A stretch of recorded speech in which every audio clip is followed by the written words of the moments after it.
walk into your favorite sports bar, but you get kicked out because you were cheering for all the teams, or because you weren't cheering for any teams at all. This is what's happening to a group of people within the LGBT+ community. Opinions vary greatly on the inclusion of the plus portion of the community. First, let me explain what the LGBT is. The LGBT+ is a community for the lesbians, gays, bisexuals, and transgenders, where the plus, though often forgotten or intentionally left out, represents the minority group within this minority group. And the plus stands for QQIP2SAA, where each letter stands for queer, questioning, intersex, pansexual, two-spirit, asexual, and allies. And there are still even more who don't have a letter even within the plus section. When arguments for and against the inclusion of the plus section include the relative invisibility of the plus section until more recently, and the lack of proof of their legitimacy, and the differences between the two separate but also connected communities. When the LGBT+ community originally formed in the mid to late 80s, the plus section was pretty much unknown, even more unknown than the gays or the lesbians, which made it much harder to even know that they existed. The LGBT argues that if they didn't know that these people existed, how could they possibly accept them? You can't very well accept something you've never heard of. And the plus community argues back that they were terrified to come out because they had seen what had happened to the gays and the lesbians when they came out, and how would people react to someone who was even stranger and more different and uncommon? And if the former argument is true, why not just add the plus section later on after they had already come out? Also against the plus community's inclusion is the lack of research into the biological possibility of their existence.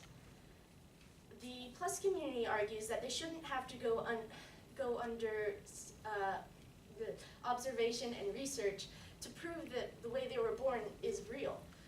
Just like when the gay community originally came out, they didn't need the scientific findings to prove that they were real.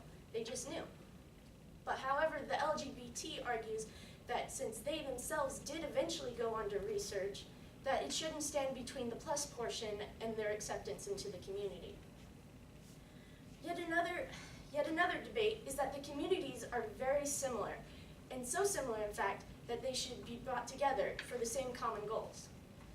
The LGBT, however, argues that they're not similar enough, as most of the members of the LGBT often pick just one gender to stay with for all their life, and they fail to empathize with the plus portion, who often have either no partners or choose to have one or more different genders that they love.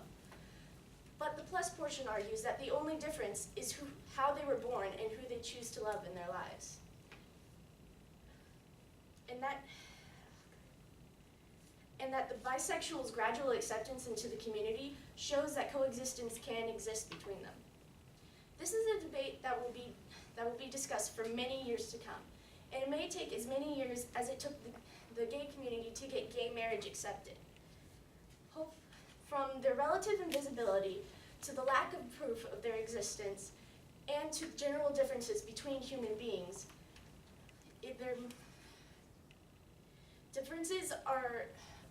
opinions are divided nearly 50-50. But hopefully someday this issue will dissolve into history and global acceptance can be reached.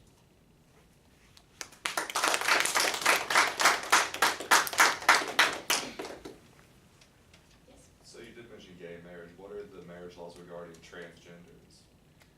Well, transgenders, they were born biologically either male or female but felt the opposite. So when they undergo surgery, they are that gender then biologically. So there's nothing really been said about transgenders not being able to marry, at least not that I've heard of, so I don't see it as a problem. Yes? Do they have to have surgery, though, in order to get married? No. since gay marriage is passed, if they are transgender, say a man is actually a woman in a man's body, then since gay marriage is passed, they can marry a man if they are a straight woman in a man's body then, now. So they can get married and then have the surgery later on in their life if they wish to. Yes? For the pansexuals and bisexuals, do you think the government would argue that that would like imply polygamy if they were to get married with more than one?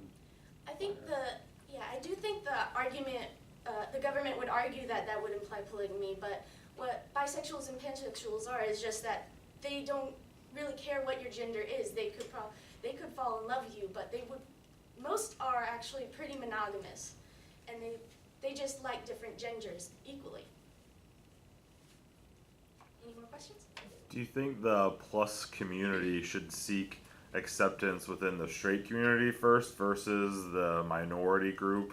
Or do you feel like they have to get acceptance within the LGBT community before they could ever gain acceptance in the straight community? Well, I think they're fighting for acceptance in both communities at the same time right now, but it's a more heated argument within the LGBT because the LGBT is supposed to be accepting of everybody and supportive to them, and they go there for support, and a lot of people just shun them away. All right.